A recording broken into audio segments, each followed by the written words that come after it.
बिस्मिल्लाहिर्रहमानिर्रहीम अस्सलाम वालेकुम viewers, welcome back to my YouTube channel Noor Fatima happy vlog. जिसनू लाइक करो, सब्सक्राइब करो, अच्छे प्यारे कमेंट कीते करो। व्यूअर्स बैल आइकन लाजमी प्रेस कर दिया करो ताकि मेरी आने वाली वीडियो सब तो पहले उसका नोटिफिकेशन थोड़े को आवे।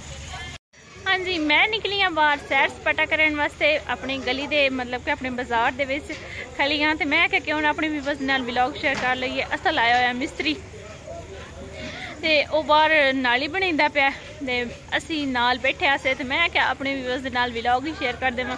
व्यूअर्स शाम दे टाइम पिंड दे विच इतना ज़्यादा खूबसूरत माहौल बन जाता है, मतलब कि बहुत ज़्यादा लोग कोई इधर जा रहा है, कोई इधर अपने कम्मां नूं लोग मसरूफ हैं। ते मतलब कि हर एक नूं बुलावना, कोई इधर लगे तो उसनूं बुला लेना। इत्थे ये कोई नहीं होंदा पिंडां दे विच मतलब कि नाराज़गी होवे या एक दूसरे नूं बुलाया कोई ना, मतलब कि लड़ाई भी हो जाए ना तां भी एक दूसरे नाल बोल चाल लेंदे हैं। व्यूअर्स मौसम आज काफ़ी ज़्यादा खूबसूरत हो गया, इतना खूबसूरत हो गया माशाल्लाह, इतने ज़्यादा बदल आ गए तो दिल आंदा पिया बंदा इत्थे बैठा रहे, खड़ा रहे।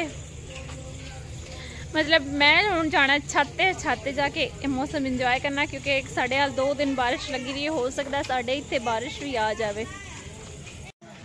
हाँ जी व्यूअर्स, मतलब इन गर्मियों च असीं कितने ज़्यादा डिस्टर्ब रहे हैं। इतनी ज़्यादा गर्मी है, कोई आंदा इंज गर्मी है, कोई आंदा इंज गर्मी, मतलब कि गर्मी है बहुत ज़्यादा। तो हुण अल्लाह का शुक्र है गर्मी खत्म हो जा रही है, सर्दियाँ आउंदियां पियां। तो हुण जो सर्दियाँ आ जावणियां ना, अस आखना सर्दी कितनी ज़्यादा है। हुण मतलब कि हर टाइम साड़ी कोशिश होनी है कि रजाई दे विच छुप के बैठे रहिए, कंबल दे विच छुप के बैठे रहिए, हीटर चला रही है।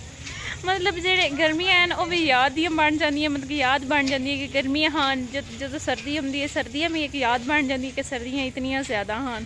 व्यूअर्स तुसी मेरी वीडियो वेखो, क्योंकि इतनी ज़्यादा मेहनत मैं करती हाँ, मैं अपनी यूट्यूब फैमिली वास्ते करती हाँ। व्यूअर्स तुसी मेरी वीडियो वेख नहीं रहे, मेरी वीडियो वेख के वॉइस तिकर ज़रूर पहुँचाओ तो बैल आइकन लाजमी प्रेस कर दिया करो। मेरी वीडियो लाइक करो तो प्लीज़ मेरे चैनल में सब्सक्राइब कर दिया करो। चैनल में सब्सक्राइब करन लग्या मेरी जी डिप्पी लगी हुई है, मतलब यूट्यूब चैनल वाली डिप्पी जिस उत्ते ग्रीन दुपट्टा मैं ले होया, उस चैनल में वेख के सब्सक्राइब किया करो। काफ़ी लोग जोड़े हैं उन्होंने मेरे नाम की आईडी बनाई हुई है, थानू सही तरह मेरे नाम की आईडी का पता ही नहीं चलता कि तुसी बुलेखे तू मेरे चैनल तो इलावा कोई दूसरा चैनल सब्सक्राइब कर लेंदे हो। तुसी वेख के एहतियात नाल मेरा चैनल सब्सक्राइब करो तो मेरी वीडियो वॉइस तिकर ज़रूर पहुँचाओ। मैं थोड़ी अपनी नूर फातिमा, तुसी वेंदे पियो मेरा channel Noor Fatima happy vlog, जिसनू लाइक करो, सब्सक्राइब करो तो अच्छे प्यारे कमेंट करो। Thank you so much.